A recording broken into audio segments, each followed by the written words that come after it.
I'd like to revisit the idea that we started talking about last time, where there was room to perhaps misunderstand what I had been saying, as if somehow I was advocating for people who are mentally limited to exercise choice or awareness, which was very far from what I had intended. And so I wanted to revisit it with using a little bit of a different angle. And that is that we each approach situations in our lives with what the Gemara refers to as a havamina. The havamina means this is what I would think based on the intuition that I have. This is what I would think based on my experience with life. It's not something that I can necessarily prove, but it is something that I intuitively experience. And here's the reality. The One of the major challenges of maturation is how far we are able to go from that, what we'll call it a havamina or an intuition. How far can I go from there? And that is very personal. Let me explain what that means. To It's like asking the question, how wrong can I allow myself? How wrong can I flex my muscle to consider how wrong I might be? And that's a very tricky thing to do, because if a person stretches the muscle too far, then they lose their grip on reality and they start becoming gullible and what the pasuk refers to as a pesi, somebody who just believes anything that anybody's selling them.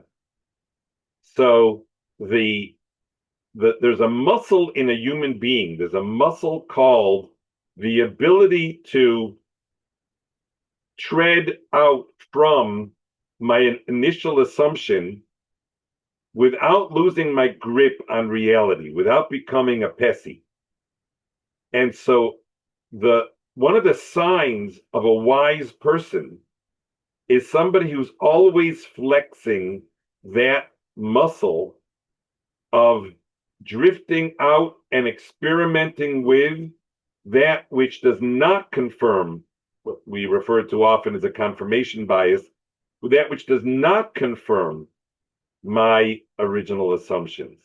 How wrong can I allow myself to be is something that we need a lifetime to work on, because we are quite attached to our initial assumptions. And most people live with those initial assumptions. They get, so to speak, confirmation of those initial assumptions throughout their lives, and they die with those initial assumptions without ever flexing the muscle of experimenting with and discovering that those initial assumptions are based on biases, are based in error, based in flaw. Now, on the other hand, intuition, which we refer to often as Bina in the Dea Bina and Haskell system, it's a gift, because it is a natural truth, but that doesn't mean that it is an absolute truth. And natural truth means it's just my feeling. Chazal say, for example, that a woman recognizes the character of guests better than a man does. Isha makeres ba'archi. That's a bina. That's an intuition. And I always recommend to husbands, don't try to challenge that. You don't have to act on it, but don't try to challenge it, because it's not meant to be defended on rational terms. It's meant to be the product of exactly what it is. It's an intuition, not meant to be defended. And that doesn't mean that it has to represent absolute truth, and it doesn't mean that you need to act on it, but you need to treat it as an intuition. So on the one hand, intuition is this wonderful gift that allows us to comprehend the world in ways that our rational minds perhaps cannot comprehend it. But on the other, there is this muscle, the ability to consider that I am wrong. How wrong? That's a lifetime of work. And that's really where the development or the evolution, the maturation of a person gets to the point where they're able to consider other possibilities without becoming a pessie, without becoming somebody who's so gullible that they lose track of reality. So it's a very delicate story, but if you were to ask how far ideally should a person be able to go in veering from their assumption, and the answer is as far as they can go, even to the point of suspecting that their own views are entirely and absolutely fanciful, just not even grounded at all. Well, that would cause the person to lose their grip. Again, it needs to be developed over time. And most people don't spend a lot of time developing that muscle. And so it isn't that common on the street. You don't necessarily encounter people who are open to and are looking forward to finding out just how wrong they are. But that's an ideal goal.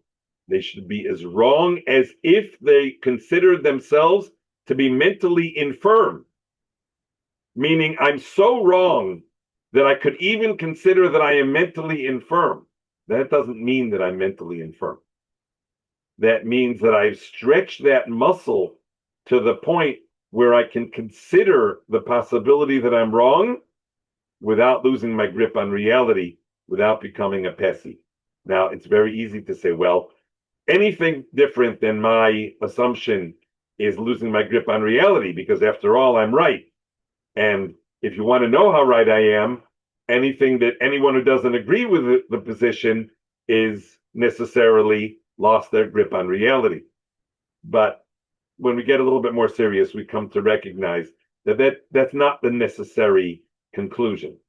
So we're working on trying to enjoy the gift of intuition on the one hand, and to use it as an opening to allow us to engage with our reality, and then to develop this other muscle, which is the muscle of suspicion, the muscle of doubt, not the muscle of cynicism, the muscle of suspicion and doubt that allows us to question our initial assumptions and proceed from bina to das, to proceed from that intuition to actually grounding ourselves in the reality that might be quite different than we originally assumed. And so the message here is start with where you are what you naturally assume. You got to start there, because if you don't start there, you'll never find out how wrong you are. You have to honestly and genuinely start, what did I think, or what do I think? And then open yourself up to stretching this other muscle, which is the discovery of the possibility that I am wrong, again, without becoming a pessie. Very tricky. There are a lot of reasons why people stay with their a priori assumptions. There's a lot of reasons why in all the scientific literature, there's an assumption that confirmation bias can never be overcome. And maybe there's a certain truth to that. Maybe there's a certain element that out there at the limits of honesty and truth, then Hashem is there and we're not there. But certainly it's a muscle that we're meant to stretch. And it's a muscle that if we stretch it appropriately, we'll be able to discover some more of the truth that brings us closer to our relationship with the Kadosh Baruch Hu.